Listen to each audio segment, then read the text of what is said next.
Now, if you were not able to attend class last night, Monday, April 25th, you may have realized that we did not have enough time to go over the course, wrap up the course, and provide guidance on the final exam. So I'm going to go over 5 key takeaways that I hope you were able to arrive at for the course. And for the second part of the vlog, we're going to talk about the preparation that I think is needed in order to be successful for the final exam. Click on the description below so you can find what chapter I address what key takeaway, as well as the topics for the final exam review.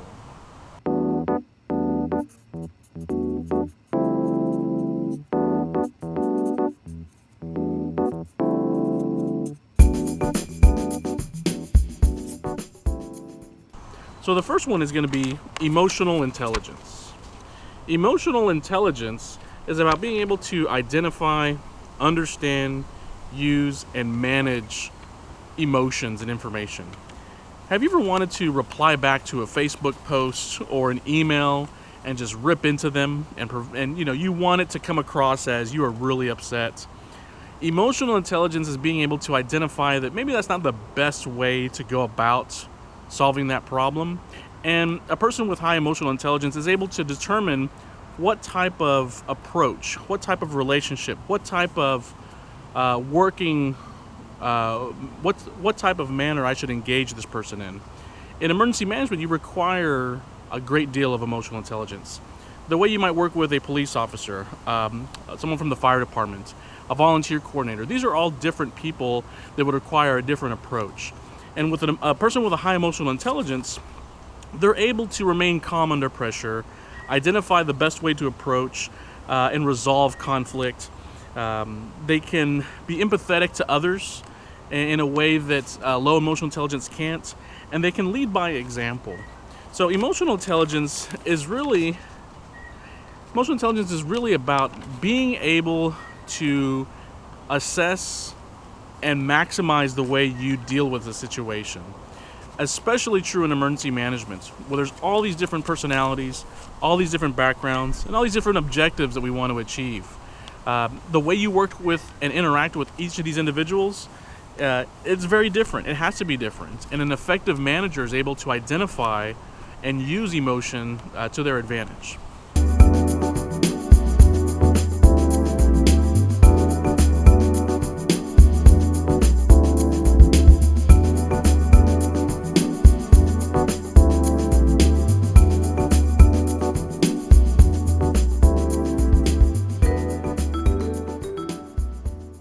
Let's talk about the second key takeaway that I hope you were able to arrive at for this course. And that's that emergency management is largely driven by law and policy. Now, law and policy, what I mean by that is that there are various laws and policies that provide the foundation for what we have to do in emergency management and also what we should do. Now, you may have recalled previous conversations about the difference between shall and should. Shall being that it's a requirement for you in order to be in compliance. It's a requirement that you must meet those standards or these obligations. If it's should, these are recommendations. These are things to take into consideration and that should be incorporated, but not necessarily are required to. But emergency management, whether it be in higher education, for a hospital, public health organization, a municipality, and even in some instances, private industry in the private sector, emergency management is largely driven by what we are required to do and what we should do. These are found in laws. We've covered a number of them. We've covered the Stafford Act. We've mentioned the Hurricane Katrina Reform Act. We've looked at different levels of policies and the reference to laws, CFR 44, PPD 8, the National Preparedness Goal, Homeland Security Exercise and Evaluation Programs, the Texas Emergency Operations Plan Standards, Texas Government Code. Emergency management is largely driven by what is required from a legislative perspective and what should be implemented from a policy perspective into your program. The choices an organization may have would be, how do we staff and resource this function? How much emphasis do we place on emergency management, knowing that there's these laws that are required to be in compliance with, but also these are the policies and recommendations on how to do so. And these can really drive the challenges and the opportunities for emergency management.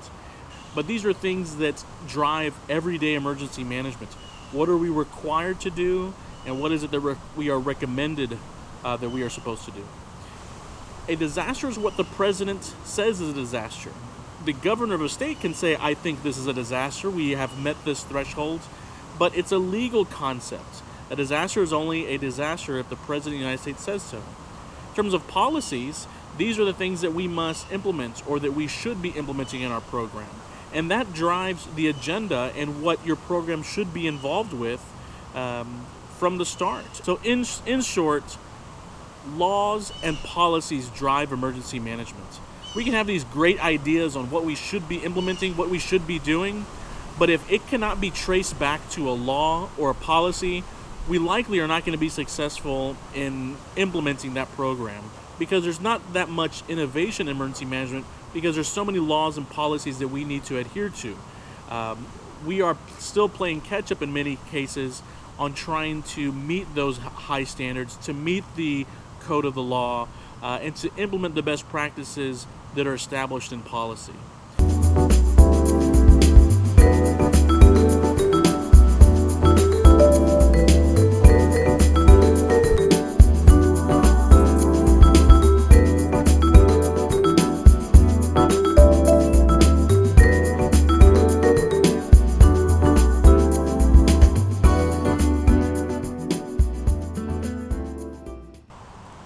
The third key takeaway that I hope that you're able to find in this course is that there are many schools of thoughts on how to address emergency management.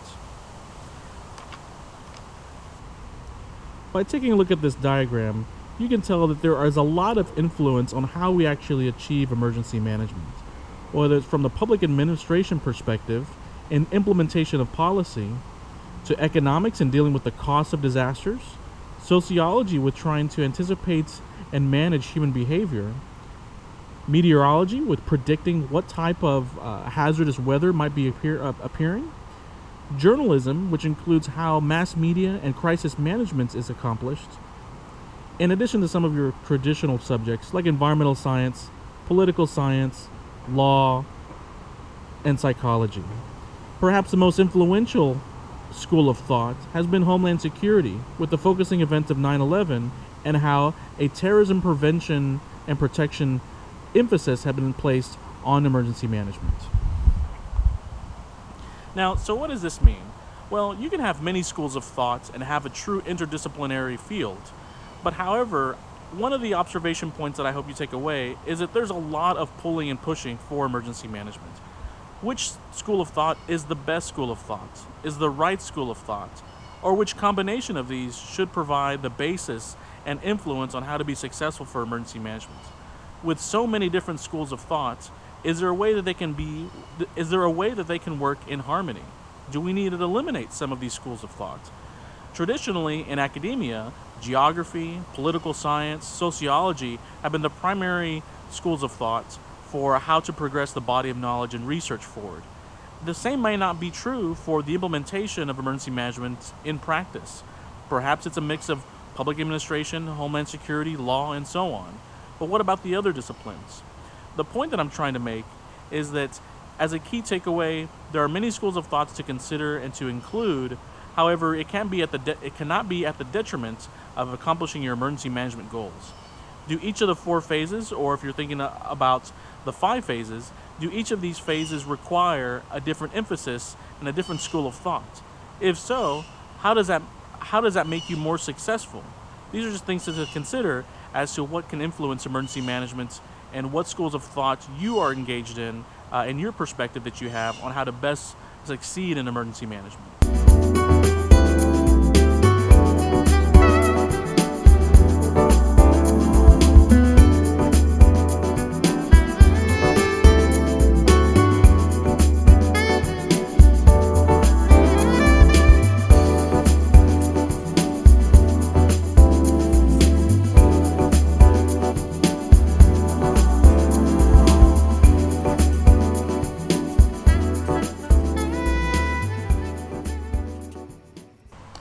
The fourth key takeaway that I hope you were able to observe in this class is really about the paradigm. What I mean by paradigm is, what is our worldview of this subject matter? What is the best way to organize it? Is it to have FEMA under DHS or a standalone organization? Is it sustainable development? Should we be focused on resilience and being able to bounce back? Should we have 4 or 5 phases? Should we take an all hazards approach or be hazard specifics with our planning? Essentially, what I'm trying to say is that there is a paradigm search that's still underway for emergency management. What is our view on emergency management, disasters, hazards, and how to be successful in them? We won't really make as much progress as we should. What I mean by that is, for sustainable development or resilience, what is the end goal that we have with preparedness, mitigation, protection, prevention? Are we really trying to be a resilient community, able to bounce back?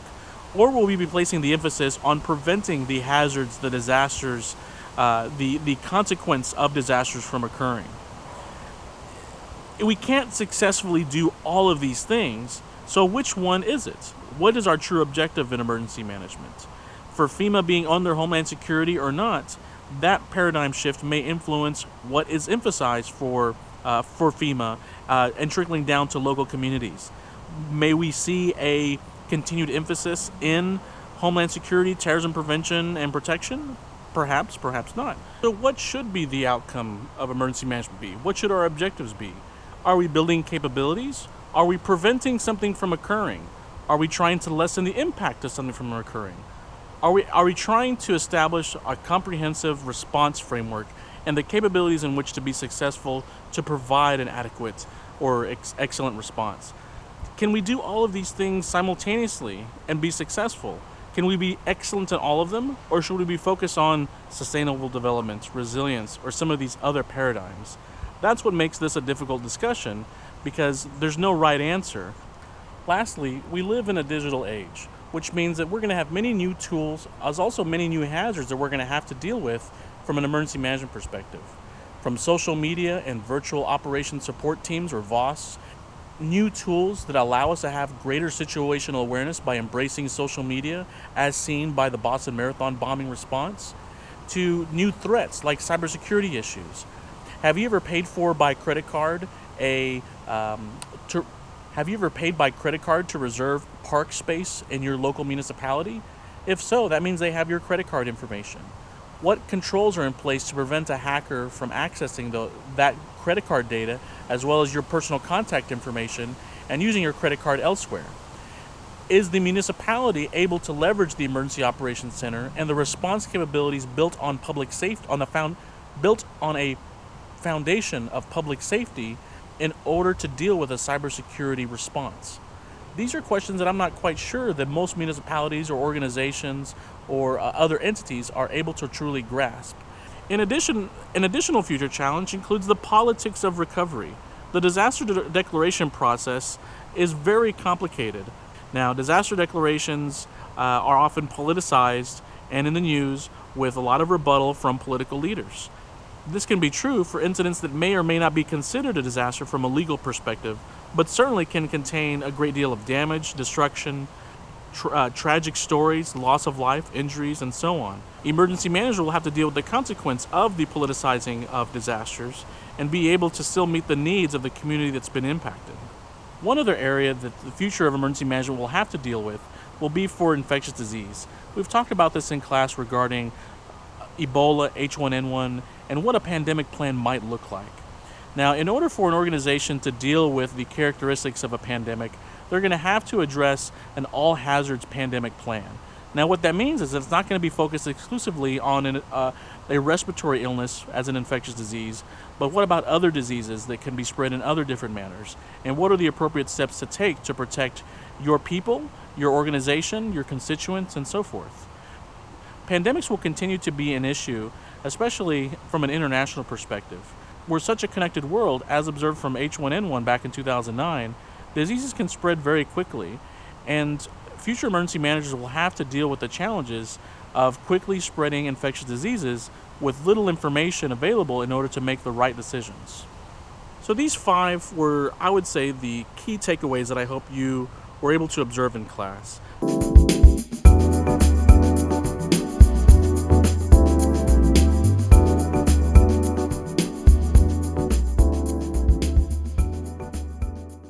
For this portion of the vlog, we're going to talk about what do you need to focus on to prepare for the final exam. So first off, be sure to understand the challenges and the opportunities faced by our guest lecturers. We had a number of guest lecturers provide presentations on some of the aspects of their job, some of the challenges and opportunities, but what does that actually mean for that area, for that discipline? How should you approach and work with the North Central Texas Council of Governments? What is the best way to have a relationship with the National Weather Service to be able to maximize your ability to provide warning to your community? How does a training program administered by the UNT Police Department teach you about what you might need in order to have a successful training program for emergency preparedness? These general themes and how they influence emergency management are what I would take a look at in terms of the guest lecturers that provided. Look at each of them, look at your notes for each of them, and ask the question, so what? What does this mean for emergency management? In addition, be prepared to provide a recommendation on how to build a successful emergency management program. Again, there's a lot of organizations, municipalities or otherwise, that don't have an emergency management program, and the emergency manager is a dual role with the fire chief. How might a new emergency management program be built from the ground up, assuming the role has been spun off from the fire chief? Throughout the EADP program, many students have focused on UNT because of their familiarity with all aspects of their projects. I would encourage you to consider what might be the differences between emergency management in a municipality versus a higher education setting. I encourage you to have an argument for each side of the debate topic that we covered in class. Make sure you understand each of the programs and policies presented in class. There are about 35 of them, and I can foresee an analysis describing the differences and the similarities between the two, or having to pick between two different programs and policies. As an example, I can see a question that we raised in last class. Would you rather follow the Texas Division of Emergency Management Emergency Operations Plans template, or would you rather go through the CPG 101 planning process, and why? Lastly, I would encourage you to understand the relationships of the partners that we have in emergency management. Whether it be the National Weather Service, the North Central Texas Council of Governments, or others, be sure to understand the partnerships and the relationships and what's needed in order to have a successful partnerships so you're able to perform your emergency management duties.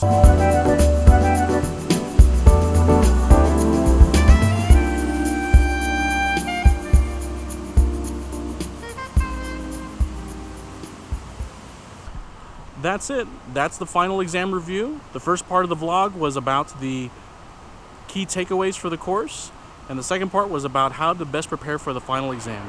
I hope this video was helpful for you. I enjoyed making it over my lunch break. If you have any questions, I will have a discussion board on Blackboard, and we can feel free to ask any questions, because I'm sure others will also have a similar question. Thanks, guys, and I'll see you in class next week.